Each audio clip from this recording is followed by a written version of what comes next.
गावरान कोंबडीचं कालवण करते. गावरान कोंबडी. हे बघा, कांदा टाकला, तेल टाकलं, तर चिकन टाकते.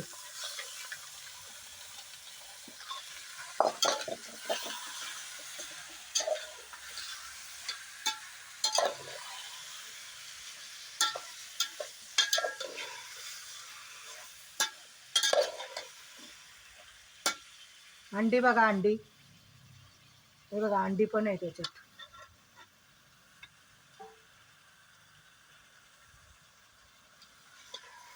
अंड्यावरची कोंबडी. छान मस्त गावरान. मस्त रस्सा बनवणार आहे. छान ज्वारीच्या भाकरी. मस्त सुंदर कालवण करणार. चुलीवरचं कालवण. हे बघा, गावरान कोंबडी आहे. ह्याच्यावरती असं झाकण ठेवणार आणि याच्यामध्ये पाणी ओतणार. आणि हे पाणी गरम झालं की मग त्याच्यामध्ये ओतायचं परत. थंड पाणी नाही ओतायचं, लवकर शिजत नाही ते.